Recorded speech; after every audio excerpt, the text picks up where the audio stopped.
It's like book club, but it's more than books, and it's not quite a club.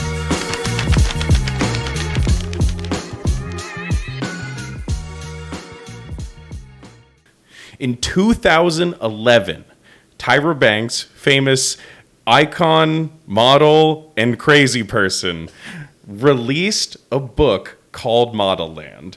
It is a fiction, it is a piece of fiction that she wrote, seemingly without a ghostwriter, that is Harry Potter, but for models. And it's the craziest piece of literature I've ever tried to read. I could not get through it. It is a crazy person putting crazy ideas on a page. I really want you to expand more on Harry Potter for model. Like, what does that look like? So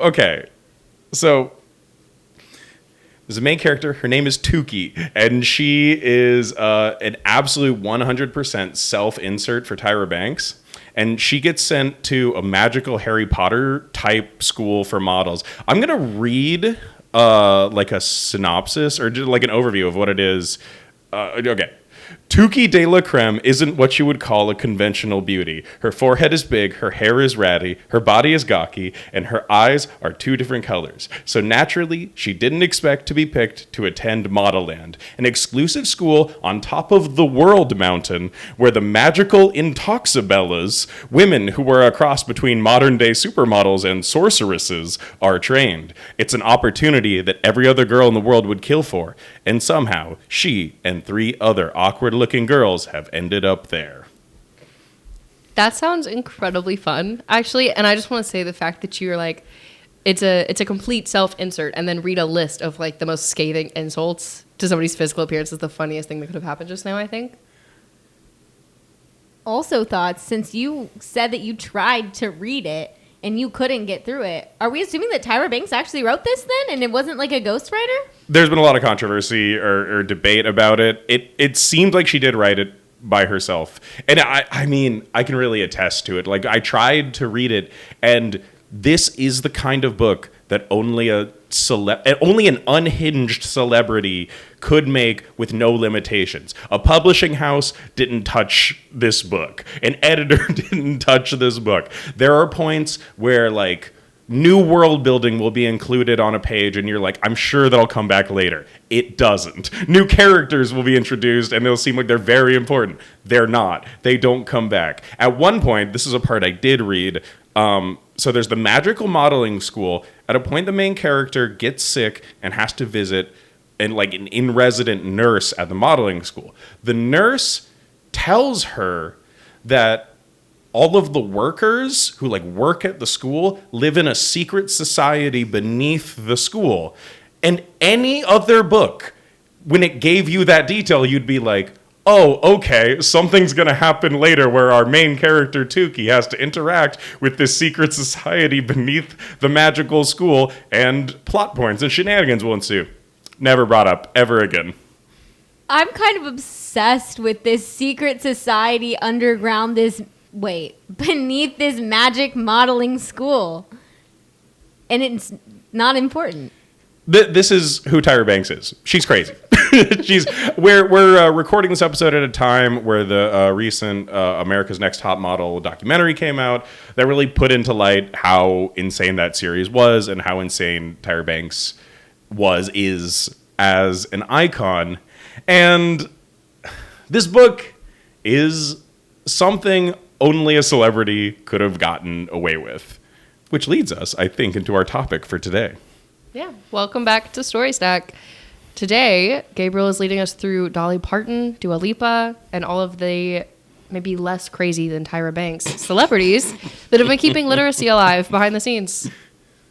I don't think we can credit Tyra Banks to keeping literacy alive, but we do love when celebrities dip their toes into the literary world, and some can rise, but many sink. Actually, before we completely leave the topic of Tyra Banks, the reason that her book Model Land has stuck so deeply in my brain is because, as somebody who reads a lot of books, I feel like I often get the question from other people of they want to know, oh, so you've read a lot of books. what's the craziest book? Like, what is the thing that like breaks all of the rules? Now, the actual answer to that question is Finnegan's Wake, an insane piece of literature that if you were to try to casually read would take you 4 months because it's so dense and breaks all the rules. The easier answer to that question and much easier to read is Tyra Banks' Model Land. It shatters my brain as like something, art that can be created with words. Anyway. All right, so today we're talking about celebrities and their influence in the literary world.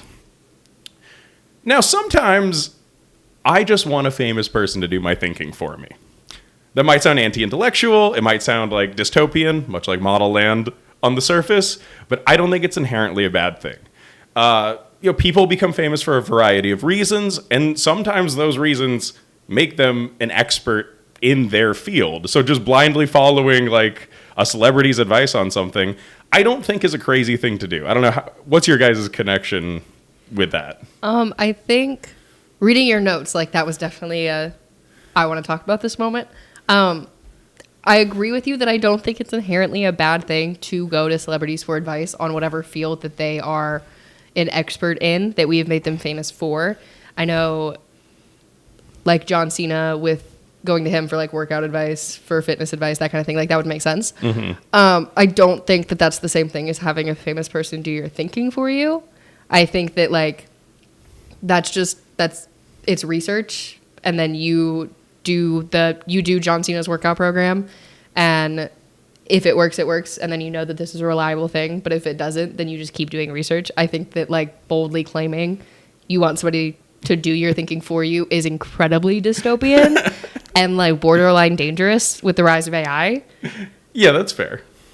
This is also interesting because it sort of speaks more on the person that is asking for the advice than it does to the celebrity, because of this sort of like parasocial relationship we have with celebrities now, that you might, beyond their field of expertise, you might look at a celebrity, feel like you know them, trust them, they're your friend. Yeah, they think that.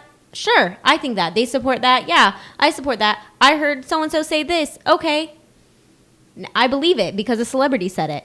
Yeah, I do think that takes us down like the dangers of parasocial relationships and how easy it is to rely on that. But that's not what this episode is about. So maybe we close that book and focus on the celebrities telling us to open more books. That was an incredible segue. Wow, have you been practicing those? Okay, so, right. In a way, celebrities can be helpful. Like, go to John Cena for workout advice. Rihanna's made an entire empire off of makeup and fashion. Like, if you just kind of blindly followed Rihanna, like, you'd probably be a little fashionable, I think. Yeah.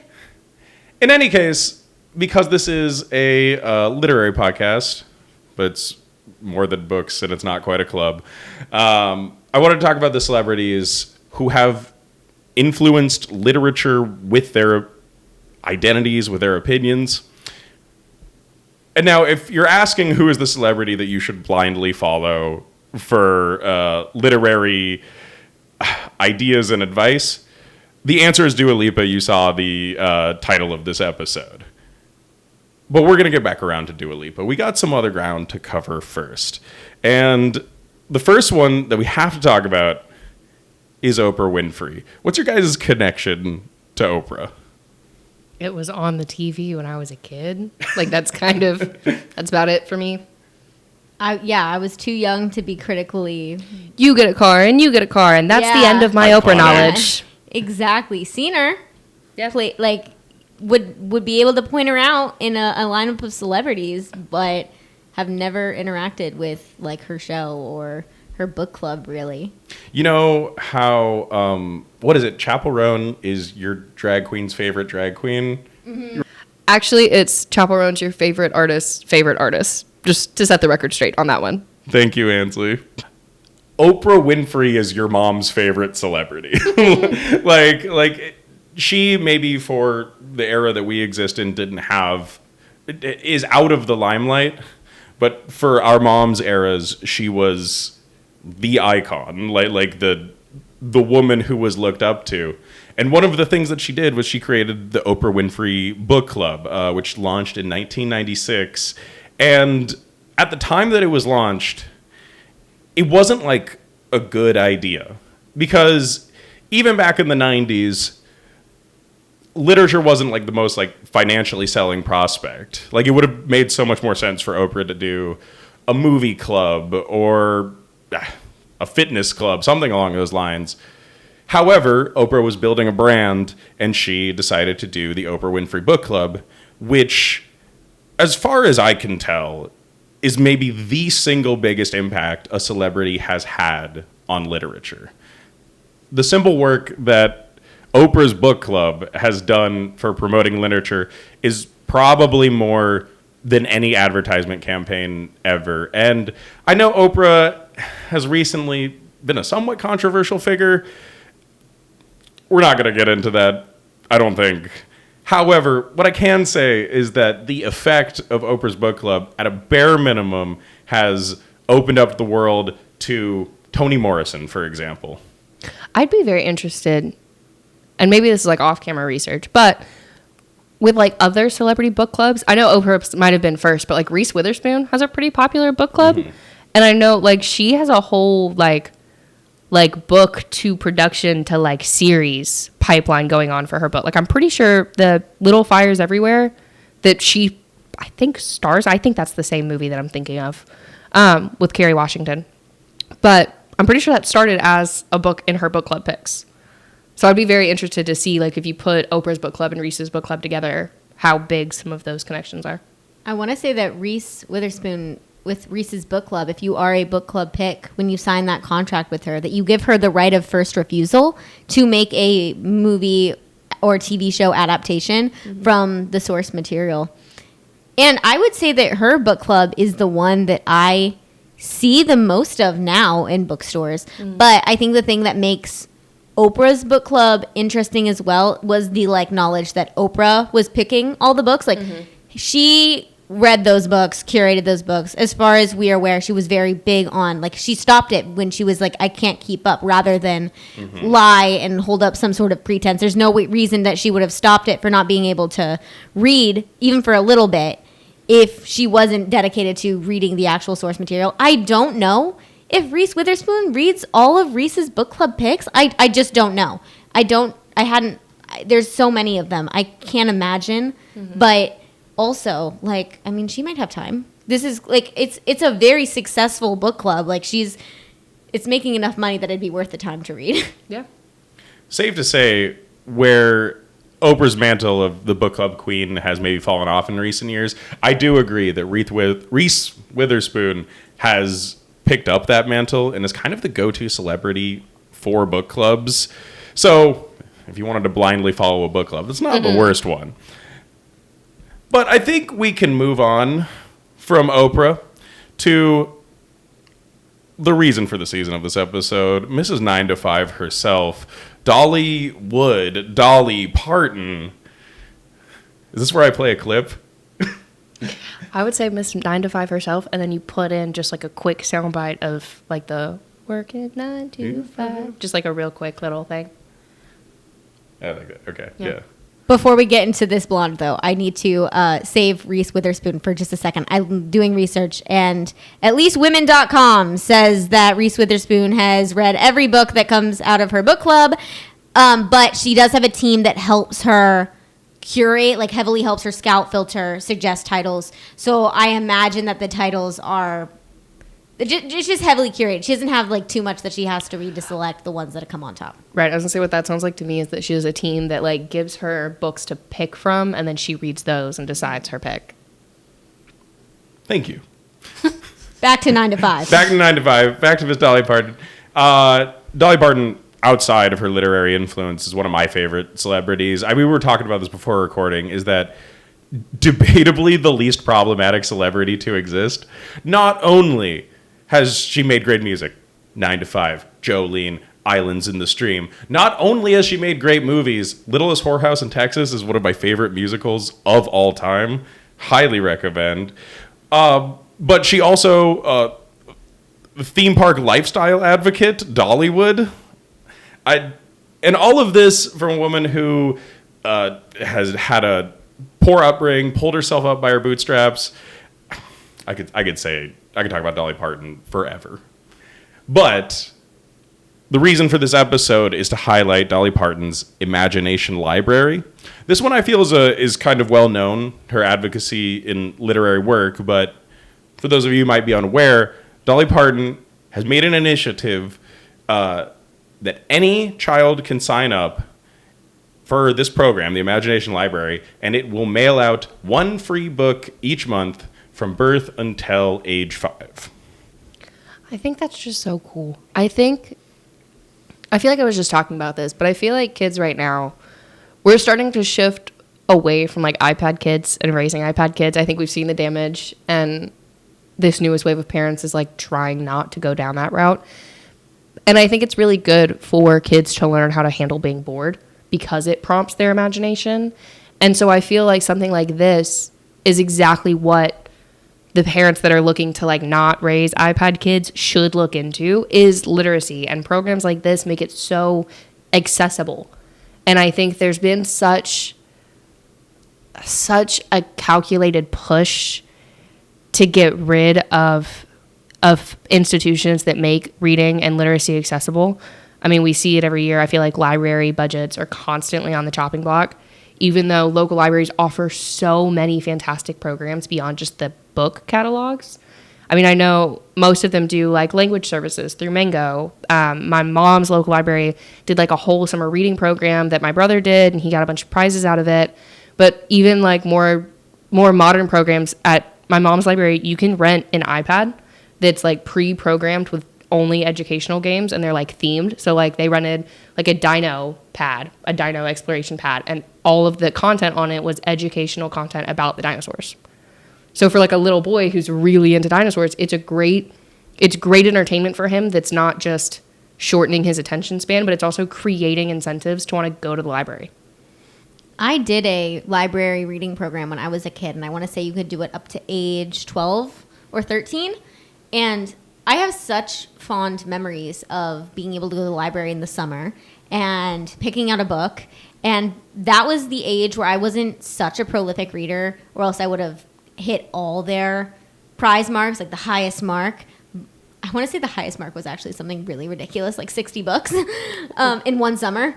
But also, like, if you're just a kid and all you have time for is to read, I don't think it's such an outrageous thing to read 60 books, especially if they're like children's books aren't that difficult. But it's just, there's so many good benefits of supporting a local library, where even if you want to, there's like the off topic of, even if you don't want to read a problematic author's book, you don't want to support an author, but you want to be educated on this content, you do not have to buy their book. If you know going into this, I don't want to support this author is wrong, but I need to read this book for XYZ reason, or I want to educate myself on this book so I can talk about it, or I'm in a book club that's reading it and I don't agree with this author's things, but how do I also contribute? Go to your local library, rent the book. It's very, very, I don't have the end of my thought there. I think you're Rent good. the book. I think you bring up an interesting point, bringing up the idea of your local library and reading programs. And I don't think it's too far to say that what Dolly Parton is doing is like carrying forward the dream of the Scholastic Book Fair. Like, when it comes to the idea of a celebrity that is doing the most advocacy for literature, it's got to be Dolly herself. So we have a statistic here. I pull it up. Her program, the Imagination Library, has, as of 2019, distributed 125 million books to children ages from birth to age 5. And the goal of the foundation is at least 1 billion books. I can't stress it enough. What an incredible celebrity, and what an incredible thing that she's giving to society. What Dolly Parton, there's that classic phrase of "don't meet your heroes." If Dolly Parton was the person that I met that disappointed me, I just give up. It's over. We're never getting better than that. Yeah.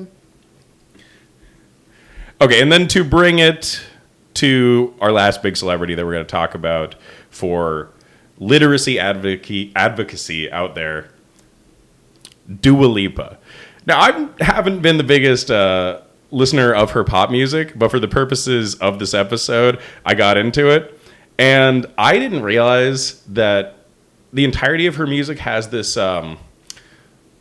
Latin trap, like Afro rhythm to it, that it's very like connecting to mid 2010s electronica like culture. Was working for me. I'm a Lipa head now. In any case, musically, I'm a total Lipa head right now. Do not know what the Dua Lipa fandom calls themselves. I'm sure it's not that. But one thing that I think goes over a lot of people's heads is Dua Lipa's advocacy for literature. And I think there's a good reason that goes over people's heads. And it's because her advocacy for literature is through a service called Service 95, which advertises itself as a global concierge. And boy, oh boy, by that description alone, I would be 100% sure you're talking about some Gwyneth Paltrow-esque Goop situation. Yeah. However, Service 95, it's not that. It is... You can find it online. You can literally go to service95.com.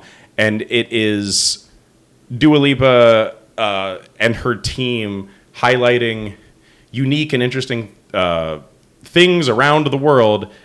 But a part of that is the Dua Lipa Book Club, the Service 95 Book Club, which may be the greatest book club to ever exist. I've forced my co-host here to watch an informational video about it.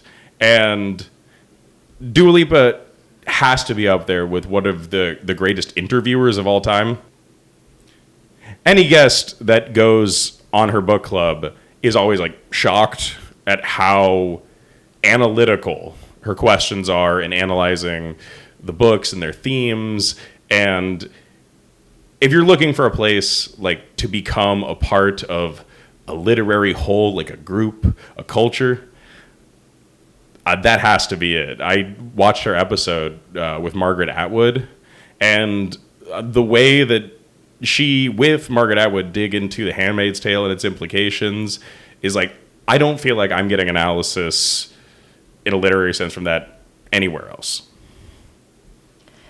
I think prepping for this episode, one of the things that just beyond like the mission and the goal of Service 95 is the fact that it's so under the radar, and that it's not just another platform to her to like expand her brand and her marketing the way that so many celebrity initiatives are. I mean, that like every celebrity that launches a makeup brand, it becomes part of their identity as an artist somehow. Or like, I don't know, other big examples right now, but it's just such...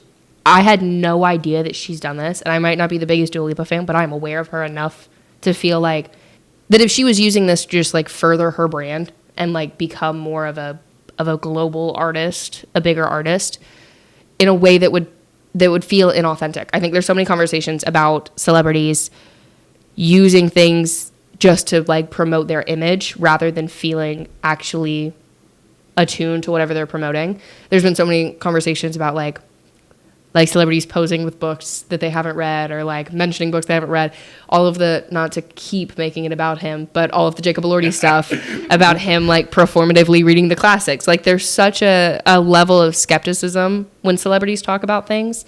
And so the fact that this is just sort of like her secret corner that from an outsider perspective seems like she's kept pretty separate from her music career makes it so refreshing and authentic. Beyond celebrities just being maybe inauthentic and trying to like push their brand, I also think that there is a part of fans and casual observers that don't like to see popular people be good at more than one thing. Like Dua Lipa cannot be both amazing like artist, beautiful and also literate. That's impossible. You can't do that. You can choose being attractive, okay? Because attractive is going to help you rise to the top of the fame of being a performer, but you can't be smart too. Pick a lane, stick to it. You do good with one thing. That doesn't mean you gotta do something else. And I want to say we have a little bit more tolerance for celebrities starting brands, like makeup brands, clothing brands. I think that we are okay with that because that seems like an extension of what they are already famous for. They're beautiful. These celebrities, if you are a celebrity, odds are you are attractive. So when you start a makeup brand, that's already something we know from you. We know you're attractive. Of course, we're going to buy your makeup. But this is something so different from being a performer. I mean, we can argue that like songwriting is literacy and you need to do your due diligence with that to write good songs. But it's not something I think we're willing to accept. Well, I mean, authors want to be these sort of like introverted, very like methodical things, and like only they can analyze books wonderfully. Like you don't want to think a celebrity can analyze your book in a way better than anyone else could. I also think this whole conversation connects back to Dolly and about how we said like probably the least problematic celebrity ever, even though she has all of these crazy ventures. It's because I don't think I've ever seen, to be fair, she like her peak time was before I was born, to be fair, grain of salt, but I've never seen like heavy marketing on any like Dollywood. I grew up in the South and it's like my grandparents talk about Dollywood and like I see an ad for it in a magazine every now and then. It is not something that's like up front on her page that she's pushing at you. And so I think letting things quietly exist but still put out genuine like valuable services like this, like all of Dolly's stuff, I think that's what adds the level of authenticity is the fact that the celebrity is not like pointing and being like, look at what I'm doing. Look at how cool this is. The fact that it is like a moving in silence kind of deal. And similarly to Dollywood, like it's a good amusement park. It's not talked about because it's bad. When you watch like videos of people talking about this amusement park, it's good. It stands up to being an amusement park. Thrilling, exciting, weird, like unique things. And of course, a lot of Dollywood elements, but also like a bird rescue sort of environment. Like that's so cool.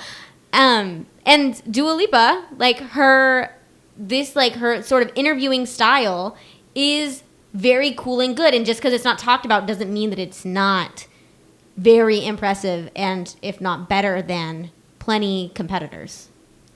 I'm glad you brought up the authenticity of it all, because it's something that was really going through my head when I was making the outline for this episode. I'm about to say something that's kind of full of myself, but bear with me. Kind of realizing how Dua Lipa, for example, navigates her book club in that it's not an extension of her celebrity. It's like it's a thing that she wants to do. It's like a thing that she feels compelled to do because she loves literacy and she loves talking to people who create literacy. It kind of reminded me of us making this podcast of like, I mean, this started because we wanted a way to get ourselves out there, get our names out there, and, you know, kind of create ourselves as people who exist in the world of media. But we show up every day here, like, to record this podcast because it's a thing we want to do. And I don't know, it feels so wholesome to see a global level celebrity doing that, but for literacy. That Dua Lipa, she's a real like Renaissance woman. like she is multi-talented and interesting in different avenues. And it's like another thought I had while I was making this is I think Dua Lipa is everything that Emerald Fennell thinks Emerald Fennell is. Emerald Fennell is a fake Renaissance woman. Dua Lipa's a real one. It also makes me think of like she being this sort of creator of like just doing what she wants to do and it being good because she's passionate about it. I just keep thinking like the reason people are upset by it is just because she's a beautiful woman that is successful at multiple things. It's like Addison Rae trying to branch out from TikTok and like starting her music career, right? She got successful on TikTok first. That was not to say that she wasn't making music or interested in music at that time, but she was known for her TikToks and people didn't want to see her beyond being a face on TikTok. And now she makes music and is getting wildly successful because it's something that she's passionate about. She didn't want to be a TikToker for the rest of her life. She did that probably just for fun, but the music is like the heart of what she wants to do. Mm-hmm. Going back to the idea that like people are hating on it, like on Dua Lipa's book club and Service 95, are people hating on it? Did you see that in your prep for this, or is it just people don't know that she is doing this and it's like a pleasant surprise to realize that she's really good at it? I think it's implied that going into an interview with Dua Lipa, there's a level of skepticism. When a celebrity interviews you, especially, regardless, it could be a fine interview, whatever, you're not expecting the best interview of your life from someone that you probably already have a box for in your mind. It's not that we're thinking that she can't be good or that it's bad. We're just not expecting her to be great. That's fair, but I would just pose the, not argument, but like question, do we go into it thinking that way because of what you're like posing of just, this is a female celebrity who is successful in one area and we don't like to see female celebrities successful in more than one area? Or is it just societally, especially in recent years with sort of the push for celebrities to comment on important things, are we just not really valuing celebrities' opinions on things that seem outside of their lane because too many of them offer opinions on things outside of their lane without being asked for them? You know what I mean? So I'm not necessarily arguing against you. I'm just saying, is it possible that there's more than one reason we might not expect a great interview? Yeah, I think that's certainly also working in the negatives for Dua Lipa's sort of presence as an interviewer. She has to kind of fight for her position as a good interviewer. I imagine those sort of like ingrained biases or distrust for celebrities because it's unfair to say that she's talking out of her lane because she is proving to us that it is her lane, but she has to fight with, I'm assuming, every interview to prove that this isn't outside of her lane, this is her lane. You can trust her to do her due diligence and ask you thought-provoking questions. And that's what any author wants of an interviewer. So I realized while I was making this episode, the outline for this episode, that it serves a little bit as a sequel to my last episode. Because the last episode I led was what are boys reading, the state of literacy with men. And this episode is just Gabriel talking about literacy again. And so connecting these two made me think about, okay, wait, all of these examples I've created for this episode are women. Are there any male celebrities that are pushing literacy and a literary world forward? And the answer is no. Oh. However, I did find that there was a book club from Indianapolis Colts quarterback Andrew Luck that existed, I believe, between 2015 to 2021. And I looked into this book club, and it had a lot of really interesting aspects about it. People who were really into sports, but through Andrew Luck, found that he did a book club and got involved in reading. And I swear to you, the book club choices for this book club is one of the best like layouts of a book club spread that I've ever seen in my life. And unfortunately, I think maybe due to COVID atmosphere, he just stopped doing the book club. And it's really sad to see because I don't think there are any other men or celebrity men in the current cultural zeitgeist that are carrying it forward. So I wish there was more, but I did feel the need to highlight one guy who was trying to do it. I actually, you can make your point because I'm going to do research. This is more of an editing note. There is an interviewer who actually like shows up to all of his things with personalized book recommendations for each of the celebrities that he's interviewing. I'm going to find him real quick. I was going to say part of the reason that I feel like men aren't kind of taking this mantle of leading literacy is because literacy is getting more and more feminized. And it wasn't, of course, always like this. Women used to be prevented from getting an education and reading and having access to books. And so this was clearly not always the case. But modern day, women make up majority of readers. They dominate a lot of the genres of literature, not just romance. We like to think that women only read romance, but they read most of everything. And with a few exceptions, and less men are reading as they get older, because I want to say that when things are feminized, we start to devalue them a little bit, and it's been proven in fields that women have begun to take over, like education. Teaching used to be more men used to be teachers than women, and now women are majority of teachers, and women now teachers are such a low paid job. Like these jobs that are taken over by women tend to be devalued, literally, like monetarily devalued, even though teachers are probably some of the most like critical roles of like society. And something like the field, even in like the sciences, fields like psychology used to be dominated by men, and now women are making, at least in the education when I was studying psychology, like more women are dominating the psychology field and wanting to be therapists and psychiatrists and psychologists and the differences between them all. And we have seen the psychology field getting like less pay, like just seeing just the literal devaluing of female dominated things. And then of course, romance books just talked trash about. I think I saw an interview with Maggie Gyllenhaal. I'm forgetting what she was on, where she was talking about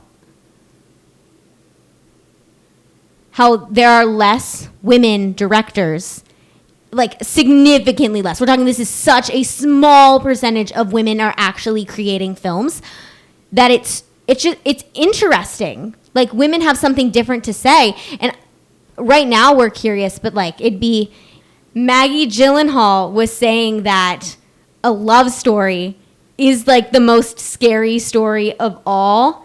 And I just have something so cool about thinking like something that society is actively devaluing, the romance genre, even though it is like the most successful book genre and, makes a lot of money, like that society likes to make fun of it. And it might be like the scariest thing because it's so powerful and we devalue it. We choose to ignore the value of love stories and romance.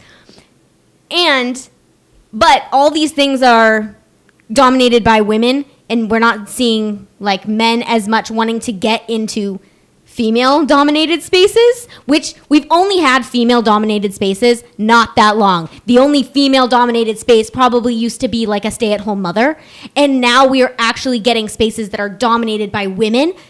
And I think men are scared. I think there's something hard about entering a space that is being devalued, because if it's a female-dominated space, a woman-dominated space, it's being devalued. And men it's not inviting. So as far as male celebrities that are sort of like leading the charge for book clubs and that sort of thing, I don't know that you could count him as like a full celebrity, but I kind of do. Jack Edwards is, I believe most of the time he's interviewing for Esquire. But he is a like internet personality journalist that is doing a lot of these interviews and press when new movies come out.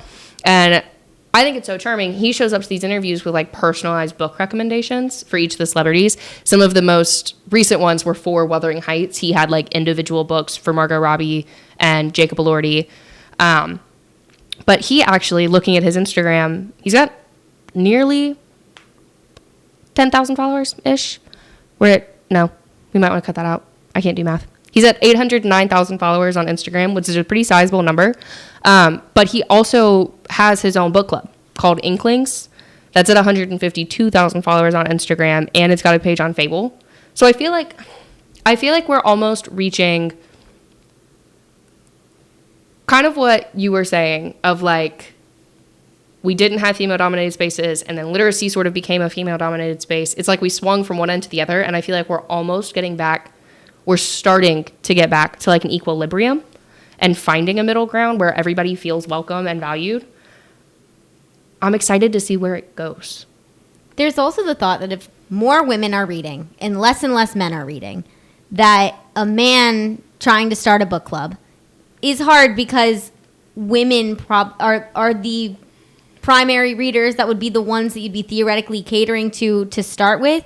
And it'd probably be hard to actually establish yourself when I think that women are going to be more drawn to a woman's opinion, especially when it comes to like writing female main characters and a feminine experience. Like, you're not necessarily going to trust a man to give you advice on a book like that, at least not immediately. So I think that getting through the door of a female-dominated space as a man, there's going to be a level of women being like, but do we want to hear your opinion about it, and why? Why should we trust you? I think there needs to be trust established.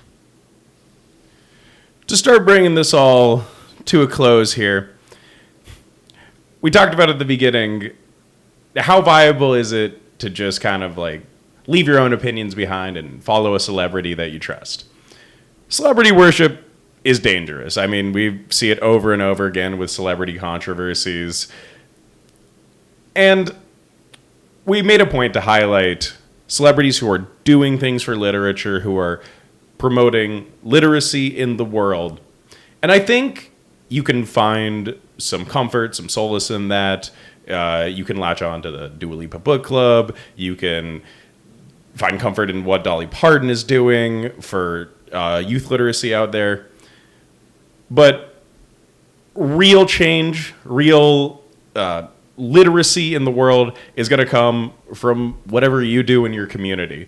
So if you feel like your local community is not reading enough, then the best thing that you could do is go to your local library or local bookstore and just start a book club. And if your tastes align with Dua Lipa, well, that just means you have good taste. But, you know, it's just worth trying.